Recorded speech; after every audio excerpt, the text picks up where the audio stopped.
Hi, everybody. This Psychology for the People podcast with Dr. Douglas Sadownick, your place to go to make a connection between the therapy consulting room and the real world. Not that they're necessarily separate, but it's so great to actually share our knowledge and make sure everyone has a psychological understanding because these are such important values and help us all live our lives. And I'm so excited to have a guest speaker, a guest podcast person. We're here with Krys Harrison. Hi there, Krys. A Right. comedian, an author. I can't wait to tell you about her work. A voiceover artist and an Instagram personality. You can catch her on I Am Krys Harrison Instagram, and there's comedy shows December 14th at Biblos. And then as Chris goes back home east for the holiday shows in New York City and Philly. So I guess they could go check you out on your Instagram to see what's up. Is that right? Yeah, Oh, I post my shows and my stories. oh, that's so good. So we can keep updated with you. Uh, That's Yeah. that's that's wonderful. Well, I'm also excited because my friend Ali, who's been like a social media guru to me, is really good friends with Chris. And I've been talking to Ali about, a lot of the focus here has been on queer and gay men, and that's really important, but it was really good to maybe open the horizon to introduce women of color, heterosexual women, just more open-minded about just the great big diversity world that we actually live in. So I'm so excited to talk to Chris. And I thought maybe you could talk a little bit with us Happy. about your I mean, you're so funny. And people gotta check her. You gotta check her out on Instagram. She is so dry, and it's all about like talking real about relationships. But where do you get your comedy from? What makes you so funny? Um, I feel like trauma has made me funny. It was pretty much the only choice. Um, but I definitely think inspiration. I know a lot of, especially Black comics, they cite Pryor and Eddie Murphy. Those were not my examples. Mine was Bob Newhart, George Carlin. I early on I resonated with dry humor. It spoke to me, and yeah, I was just a dry little kid, just very, very sarcastic early. Oh my Yeah. God. It makes sense now because watching you on Instagram, I thought, where she's so understated, but I'm laughing my belly off. Oh, Bob Newhart. Oh, people of a younger generation may not know who that is, but that is dry. That is so, it's so, it makes sense. I Yeah. see. And you say I love that because of course, I'm Jewish and of course all our humor comes from trauma and I'm obviously a therapist too. So we want to Mhm. work with trauma in interesting ways. But when you say it comes from trauma, like can you say a little bit more about that for us? Oh God. Excuse me. My childhood was very colorful. I definitely was one of those children that was exposed to a lot of adult situations way earlier than I should have been. Hmm. So, not realizing what I was dealing with or that it was even problematic, I didn't know how to process. And one of the things that came up for me very early on was being performative in any way, shape, or form was a distraction away from whatever was going on. So I never aspired to be a stand up, but I did realize very quickly that if a situation was very tense, I could make it a little bit more palatable if we just threw a joke in there as just a way to deflect from what was going on. And then years later, I had the opportunity to start opening for Dick Gregory. And I remember one day it was that night in Caroline's in the city, well, the now defunct Caroline's, and we were talking and the conversation was serious. And I did what I've been doing since I was probably 4 or 5 years old, which was deflect and go to a joke. And in this comedy club with this comedy legend, he said, everything is not an effing joke. And it just, yeah, that was my face. I'm like, you know where we're at, right? And he told me, he said, no, he said, sometimes you just have to sit in it. Sometimes you really just have Wow. to deal with where it is. And I did not realize that that had become a defense mechanism. It was just a way of life for me. Mm, mm. Yeah, It's so beautiful. So in a way, you're deconstructing the very thing you were saying was informing your comedy, which is trauma, but you're also saying that from that encounter, you developed actually a more realistic approach to dealing with exactly. trauma. Mm. Ex- I mean, I was lucky very early on to get brought into comedy and to do well. Um, but at that point, I started to change my stand-up, because it became a thing where I said, all right, I want to make people laugh, but I also want to give them food for thought. So for me, one of my biggest goals with everything that I do, even with something like content, which I'm very aware it's just noise that we're constantly being bombarded with. You go out and about, you see families, you see couples that are seemingly spending time together, but they're in their phones. And I'm always trying to be aware of the fact that I don't want to contribute to excess noise. If you're going to hear me, I want it to be something where you can take away something and laughter as well, and not just, a distraction, a mindless scroll. And granted, sometimes that's needed, but I just don't want that to come from me. Let get somebody else to do Oh, that's so beautiful. In a way, you kind of broaden our horizons around comedy, and it's like, this isn't going to be just something that gives you a momentary little dopamine hit and you can move on. I want it to be something that resonates and it. that you Yeah. can learn from, you can take with you. I love how you've said that. That's so interesting. There's Yeah. a few bits in there that seem to strike that kind of balance. You want to maybe share a little bit about some of the scripts or some of the scenarios that you talk about in your show or on Instagram? Uh, One that definitely some friends felt that I was, like talking about them was the therapy person, the person who's now in therapy, and all of the ways that they're acknowledging the things that are wrong, but how they expect the world to tiptoe around their diagnosis without actually dealing with themselves. That is something that I've experienced time and time again. A lot of people, I do think, unfortunately, are weaponizing therapy. They are using it as a tool where they can get the language to deflect from the things that they need to take Oh, care that's of, that's and beautiful. inspire people, how to deal with them. I especially being out in LA, one of the funniest things that I see is the self-diagnosis. I Hmm. love hearing use, oh yeah, I'm on the spectrum. And I said, oh, when did you get a diagnosis from a doctor? Oh, no, doctor. I'm self-diagnosing. Hmm. What? So Hmm. now we're just using these words and this influx of therapy speak to categorize people in an inappropriate way. I Hmm. tell girls some of the content that I do as well, some of the comedy, every single person that you date or marry and it doesn't work out, they're not all narcissists. Sometimes you're just not in alignment. You're not equally yoked.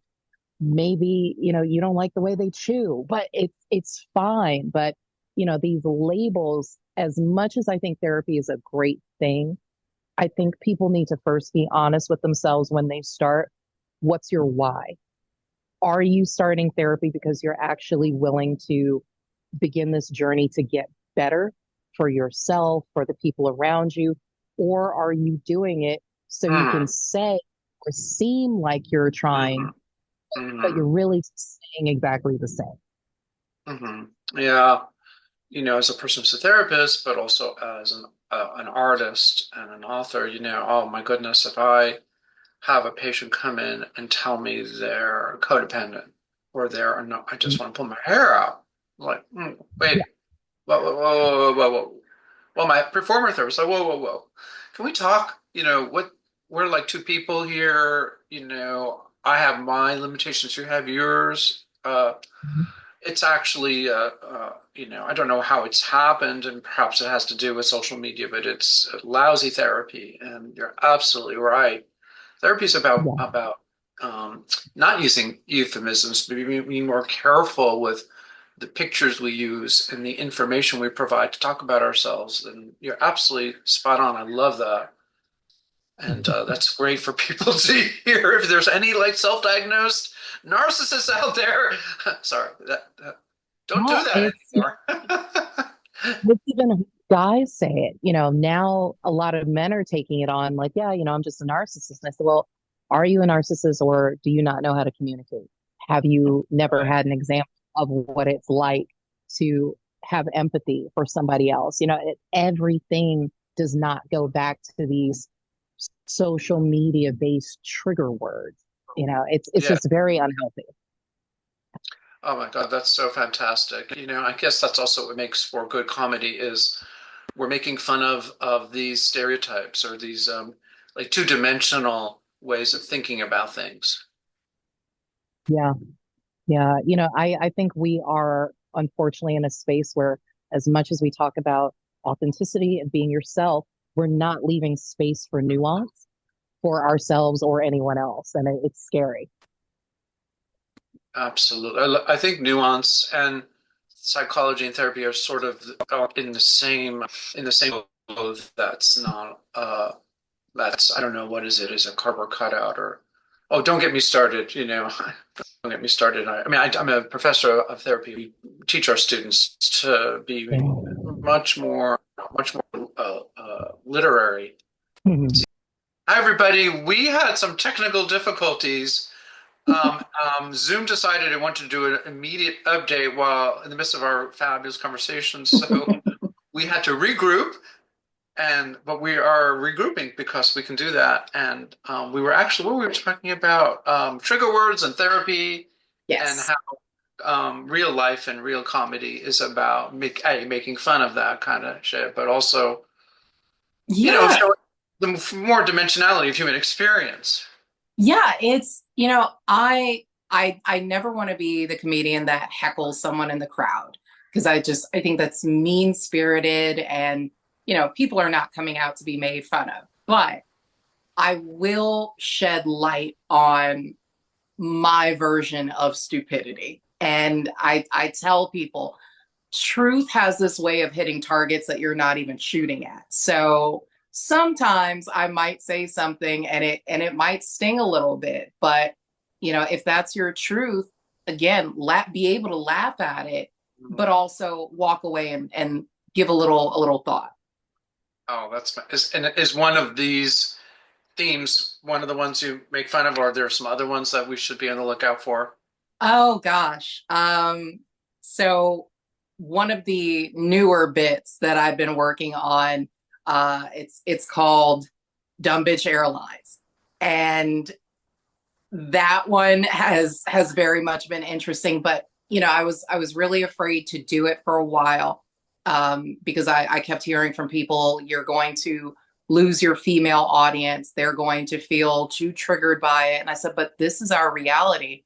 And the premise of the bit is I am talking to a woman who has stayed in a relationship far longer beyond the time that it served her.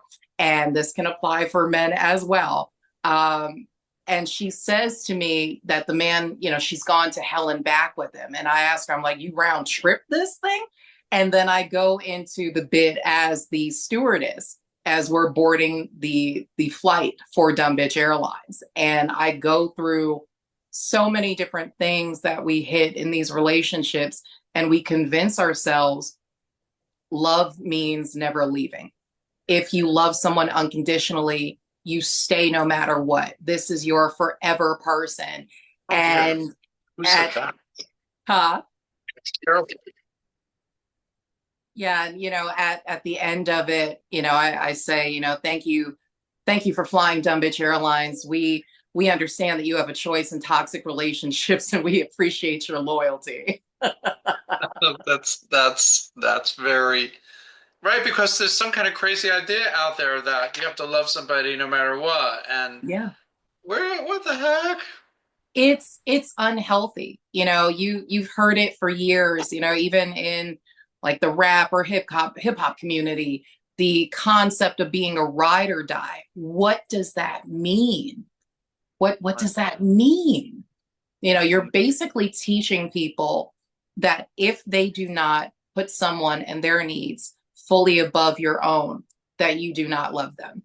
And then I also acknowledge, because I've been through it myself, I've been married and divorced twice, and I too have been a dumb bitch many times. But you get to a point where you feel like being self-sacrificing is the ultimate expression of love, and you start to think that having chaos is meaning that, okay, well, you're both still actively working on it, because we wouldn't be fighting if we didn't care. What? So, things like that. It really does mean a lot after shows, especially when women come up.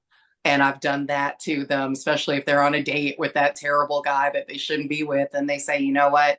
You gave me something to think about. I'm going to reassess my current situation. So Yeah. things like that.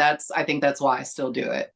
Oh my goodness, that's fantastic. It's something I think about why I'm interested in you, why you're interesting is that it speaks also to the female condition, Mm-hmm. and maybe even maybe I don't know, not just the black female condition, but to the female condition. Yeah. These values that have come from, I don't know what to call it, patriarchy or Judeo-Christianity or other forms of More so matriarchy.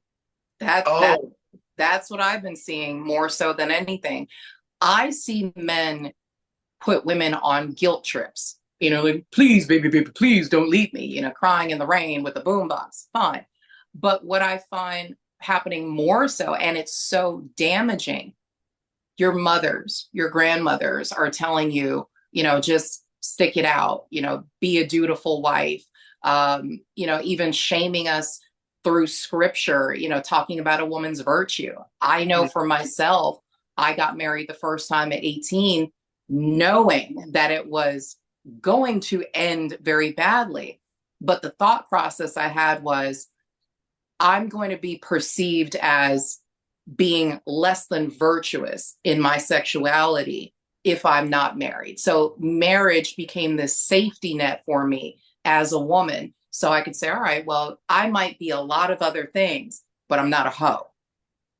And we unfortunately learned that a lot from our mothers, our grandmothers, our aunts, other women friends. Now lately, not so much in the era of the sexy reds and all the other vulgar and crass things that are out there. But yeah, I find that mentality has been instilled more from women to women than from men to women. that's so cool and courageous of you to say that. I wouldn't have even thought that.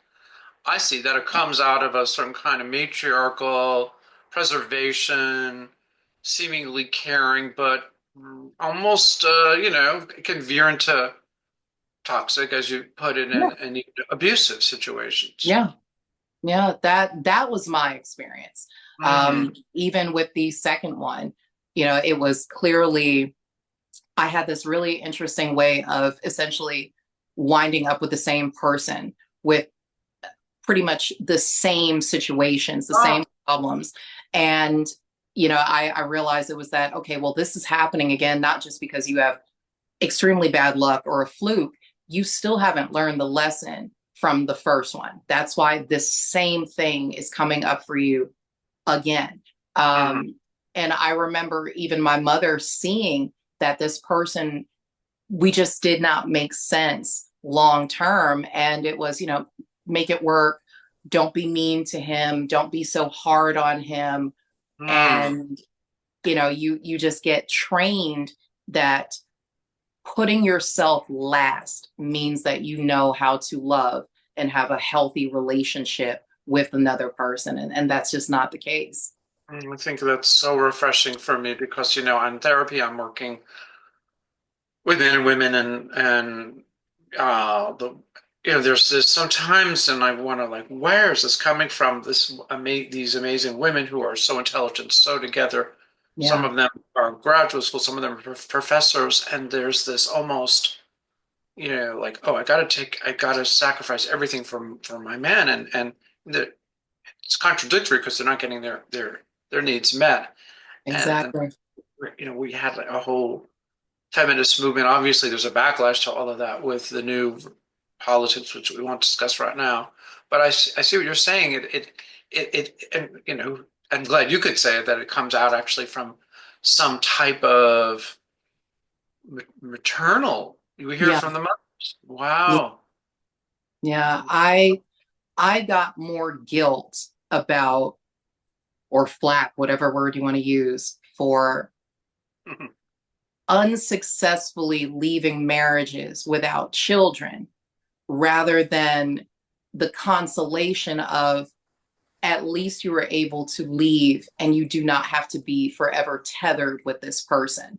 Even not having children was an attack on my womanhood and my autonomy as a woman. And that came from the women in my family. Oh my God, that's so uh, fascinating. Yeah. Because of course, another different perspective, and as somebody who works with divorcing couples, and it would be just much simpler if they didn't have children, which keeps them together forever, or at Yeah. least until children are 18. And it's very much more challenging. So what a great idea. It's like you got out of there without having to be tethered by children, and children who might have been, um, hurt by the divorce Yeah. or the toxic. Oh, that's fantastic that you can see. Well, how did you do that? How did you forge ahead in despite some of those messages you were getting from your family? I didn't initially. I pretty much became a functioning alcoholic through both of those marriages. Mm. Um, some people saw it and could recognize it for what it was. I was not at the time one of those people. Um, I do remember at one point my mother did talk to me about the drinking that I was doing, but it was very much a defense of, I can't tell you this is something that I'm struggling with because it's just going to be another thing that you're going to tell me I'm doing wrong while I'm trying to process the grief of my reality. Yes, it So is. I definitely denied it, Mm. and for me, Doug, I speak very frankly and very honestly about the things that I've gone through because I think that's just one way to help other women feel less isolated in their situations. Forging ahead for me in those marriages also meant stepping out and being unfaithful because being cheated on or, having those betrayals, whatever they look like, some of them were even with his family, the mama's boys. Stepping out gave me validation that I didn't even know I needed at home. So it also enabled me to say, okay, I really hate this situation right now. I might even be bordering on, I hate this person. This this side dude is giving me enough get up and go to be able to function in this marriage, which is why so many of the themes in my stand up go back to relationships because there's so many things that we're just walking around doing and we'll just put this blanket over it. Well, I don't know why. Or I'm just really frustrated. But dig a little bit deeper. You're doing this for a purpose. It's even if the purpose doesn't make sense, you have to get to what that is for you so you can start to finally get past it. That's, in the therapy, you'd be working with an individual when they're in a marriage and a relationship, whether gay or straight, and they're so guilt-ridden because they're having the side thing. Mm-hmm. And they're imagining you're going to tell them they have to stop, or leave their wife. And what you're describing is a whole other Yeah. or contemporary perspective that says, well, actually, you're so suppressed by your family and Yeah. by your relationship, there's no room for you to discover Yeah. your agency. So Yeah. the good feelings you're getting from this are actually necessary Yeah. for you to find yourself, your self-esteem. That's what you're And you saying. know what? I don't even in hindsight, I don't even necessarily think that it was necessary, but it's what I thought it was because I didn't want to deal with what was necessary. And that was realizing this person is not for me. My family cannot make decisions for me. Regardless of my desire to spite my in-laws and stay married, just to piss them off, even though I wanted out, none of that mattered. What really was the core thing that was necessary that I was avoiding was you don't need to be with this person and you need to start doing some work on yourself so you don't repeat these patterns later on. That's really interesting. In hindsight, you learned a lot, and you had to cope with and of course, being a woman, being with men, having this message system from the matriarchy, there's very little room for maneuvering. Yeah. And being a black woman, single, post two marriages, without it's actually a really courageous place to be. Thank you. You know, it is, and to speak to people who either are in that position or would or need to move into that position. Hmm. That's Yeah. that's that's in a way a big contribution that you're making because I don't think there's enough being done on that level. I hope so because I know when I was going through it, I wished that there was someone that would be honest about a shared human experience. I know I felt terribly alone. Terribly. Mhm. Yeah. Right. Well, I mean, it's still like the 13th century in a way. You're an outcast, and Yeah. we think we're so contemporary and modern, but we can see even from our politics, there's all these regressions Yeah. back to pre-Enlightenment ways of thinking about the family and motherhood and femalehood. Yeah. Wow. Is this an interesting time maybe to share a little bit with us about your feelings about polyamory? And Ugh. Ugh. I know Uh, it's such a complicated word. I even hesitate to say it actually. so I have had one failed attempt with it. Um, and then the second one was just an observation of, as a girlfriend of mine says, how not to poly. So the first one came from uh, divorce number two. I thought, I thought after taking 2 years, 2 months, and 23 days, not that I was counting, abstaining, being celibate, I said, okay, now I'm ready to embark on something. But in my mind, polyamory presented a way for me to get certain needs fulfilled, be it the physical, being able to have a certain amount of trust, security, and also just be able to express love to someone else without the burden of being their full-time person. Um, it was, in my mind, a safe way to embark in a relationship. What I didn't realize at the time was sharing someone is not for me. One of the other things that was failed about it at the time, that person, his wife, and we had that kitchen table conversation. For those that don't know, kitchen table conversations are a poly term. And we were all on the same page. So my connection with her was never physical. We were what you would call metamors, meaning our only common denominator was him. Now, my grandmother at the time had gotten very sick. She had gotten diagnosed with stage 3, 4 stomach cancer. And it was, hey, I've got maybe 3 months. So the conversation got tabled.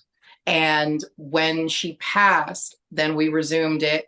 I wound up relocating to be closer to him rather than doing long distance and back and forth. Um, when his wife did not balk at me relocating, I assumed, and that was my irresponsibility, that everything was still as it should be. What I didn't realize was that in that time, she had gotten pregnant and no longer wanted to be a part of that lifestyle. So her husband essentially, had us both thinking for a while, oh yeah, everything's fine. Because we were both in entertainment, he had a production studio. So his guise for me being there was, oh, she's going to be the creative director, with the studio. And very shortly after getting there, I discovered, oh, she doesn't know that we have this dynamic. And I should have, taken full responsibility and just said, no, let me end this. But it was one of those things where I felt, I care for this person. I have these deep feelings for them already. Let's just see how it goes. And it ended very terribly. The second one also, again, rooted in a certain level of, well, not a certain level, just dishonesty, which is why I now realize absolutely not where I'm concerned with poly. I can understand the thought process behind it, poly meaning many, amory meaning loves. However, I can understand when someone says, maybe I'm not getting everything that I need or desire from my partner physically. I can understand outsourcing for that. It's not my preference, but I can understand it. But with poly, when you open yourself up to another relationship with someone else, and you essentially give yourself permission to take away time from your partner, learn someone else with the goal in mind of loving them or falling in love with them, I find it looks like, for a lot of people and a lot of couples, polyamory is like putting a Band-Aid on a gunshot wound. You are still eventually going to bleed out. There is a core issue within the dynamic that neither one of you wants to address. And I don't know if you remember that Gladys Knight and the Piff song, neither one of us wants to be the first to say goodbye. I do see a lot of couples, polyamory is not stemming from, I meet you, you meet me. Hey, I want to be with multiple people. Oh, really? Me too. The majority of couples that I'm seeing that are getting into open or polyamorous relationships, it's stemming from infidelity, some sort of betrayal, and they're trying to figure out, we're broken. What can we do with these pieces? What I think is irresponsible is essentially bringing or recruiting other people into your chaos and your pursuit of peace with your primary partner. I also think the hierarchy of polyamory is grossly unhealthy. To say you have a primary partner, to me, is marginalizing the other person, their experience with you. Vetoing, I also think, is very unhealthy because you are asking this other person to be very vulnerable with you and your partner. And then on a whim, whatever it might be, it can be a jealousy, an insecurity, you just changed your mind. You can now essentially emotionally pull the rug out from under that other person because they're not your primary partner. So for me, polyamory is not anything that I would ever entertain anymore. You just definitely blew me away. Not not just because of the topic, which is so Mhm. important to discuss, Mhm. but your eloquence and your psychological analysis of what's going on a lot of times in the relationship is there's a big problem within the two members of the dyad that isn't being attended to. Yeah. And that's the bleeding out part. and that this third person is in family systems terms triangled in Hmm. to try and maintain or manage a impending crisis, Hmm. and it doesn't, from your experience at least, Yeah. it's a cover up for the issue that's not being addressed. Well, and a lot of it is just the when it's done in an unhealthy way. A lot of it is just rooted in being grossly unhealthy about your situation. I remember a now former friend, he was the boyfriend to the wife in a marriage situation. And I remember him telling me he did not believe in their marriage. You know, he saw all of the holes and, you know, the Swiss cheese like situation. But he said to me, in order for she and I to exist, they have to exist. And that's why I rally for them. And I remember just thinking, I said, but if you don't really believe in it, why are you contributing to something that you know is not healthy for either one of them? That to me, again, it's not love. You are being selfish in that action, not telling her or expressing how you truly feel or what you're observing. Because in order to get this fragmented part of her that you so enjoy, you have to be the filler while the rest of the house is falling down because you need them to exist so she and you can continue being whatever you are. That's not love. And if polyamory is based upon love, if the transparency, if the full honesty and just good intentions are not there, what's the point? Just say that you require this emotional support human to help you deal with this person that you've chosen and you feel for whatever reason, history, time and memories, finances, social status, you are tethered to them. It's not a choice to be with them. That's so interesting because we're seeing that the rationale for people often staying together is Mhm. so you know vaguely even conscious. It comes from all of these hidden layers, hidden agendas, memories, issues, unresolved issues with parents,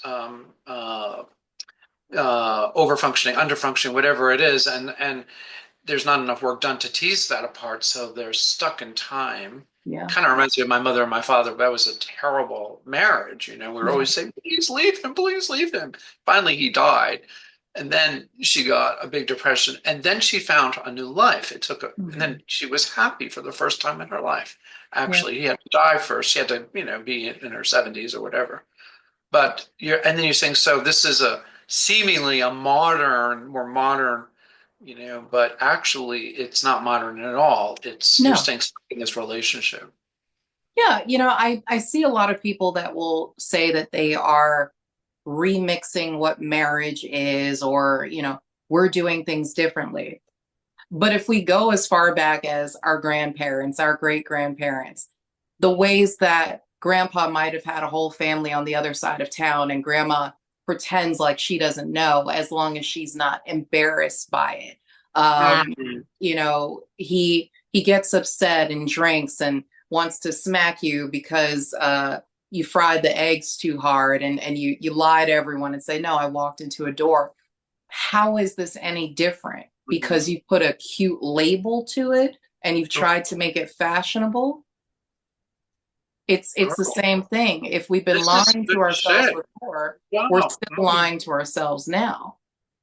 I love how you're bringing in that it's actually this is a continuation of history, and Yeah. it's this is you're a real. I need to have you on here again. We need to talk a lot about these issues as they relate to women relationships, old-fashioned ideas that put in new bottles, new wine bottles, Yeah. so dressed up really, Yeah. and maybe there are some people who've considered this a bit differently. There was a free love movement in the early 19th century, Yeah. but I think at least to put a laser beam on this level of dysfunctionality is needed Mhm. and refreshing. Yeah. And it's not even just for women. just observing people for a living as a comic, there's also a certain amount of security for men when they are in relationships, specifically married. It makes you, if you are a public figure, you're more trustworthy. If you are an employee, well, then he has a lot to lose. He clearly, let me hire him. He has a wife and kids and a mortgage. He's not going to be the screw up at work who's not going to come in, so on and so forth. It could be, the wife of your best friend. Oh, well, you know what? He's got a wife and kids. I can trust him out with Chuck at the bar. He's not going to play wingman. So a lot of it, I don't think people are being very honest about what their intention is. One, for getting into certain situations, but more so for staying in it. Find your why. Can you say that again? Find your why. I thought you said find your lie, but they're related. Same thing. They're related. How about that? That's why I wanted to hear Yeah. you say it again. Find your why. I heard you say find your lie, but from a psychoanalytic perspective, like an Oedipus, finding your lie is all very difficult but very courageous. But if find your why is also Yeah. just probably you have to uncover what you're hiding Yeah. is another way of thinking about it. Yeah. I'm really, really inspired by your voice. You sound like a counselor, actually. Um, you do, you do. I hear that and bill collector quite often. Bill collector. Oh yeah, yeah. I remember back in the days where we had, what was it, free nights and weekends and anytime minutes. My first ex-husband, when we were still dating, I would call him with a phone card, and his stepfather would answer the phone, and whenever I would speak, he would hang up on me because he assumed I was a bill collector. You are funny too. You're a very funny counselor. I'm glad I asked because I would have just breezed past that, and that was very funny. Yeah.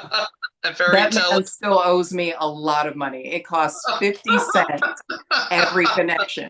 Yeah. Oh my God. Yeah. Would you like to maybe tease us a little bit for next time about the book you're writing? So the book is called Mother May I. It is a book of memoir. Well, it's not a book of memoirs. Jesus, my mind is gone. It's a book of essays, essentially a memoir. It chronicles from youth to present day, and I talk about how different experiences with my mother shaped a lot of my experiences as an adult and the choices I made. The book is about unlearning her ways of teaching so I could figure out how I wanted to become the type of woman I wanted to be. There has been a lot of ambivalence about if I want to write under a pseudonym or publish under my own name. But at the end of the day, it's a love letter to my mother and mothers like her, letting them know, I don't blame you. I am acknowledging as an adult how these different situations shaped me, but I am letting you know I see you. And I want you to know that as I'm growing, I see myself in you. I can't love me until I love you and accept you fully. So yeah, and I will be done with that by the end of the year. I'll be finishing writing it while I'm home visiting my mother. So God help me. Oh, God help you. So Yeah. you are actually pretty close to finishing. Yeah. Yeah. I shouldn't say this maybe on the podcast, but I wonder if it wouldn't be interesting to have you read a little bit of it for us Sure. next Let's month see. or something. Yeah, I don't know what time it is. I can give them the intro. For future, for for a future podcast. Yeah, I would really like that. Oh, can we do that? That would be. Yeah, absolutely. Absolutely. Oh, I think just let's remind our audience that they should catch you on, say, your Instagram again. It is I am Krys Harrison. I am Krys Harrison. That's where they can find me now. I promise. I swear to God, I'm getting better about social media and all the other platforms. But for right now, go there. Everyone's on Instagram anyway. So, but this is great. They could see what you're doing. They could see what shows you're doing. And if we can have you back in the new year and you could read from some of that book, that would be so cool. Oh my goodness. It's fascinating. Thank you so much. But this has been such a great pleasure. Likewise. Listeners, feel free to let us know what you think about this. Ask any questions you have, and we'll see you again, Krys. I will see you soon. Have a good one, Doug. Thank you for having me. My pleasure. Bye.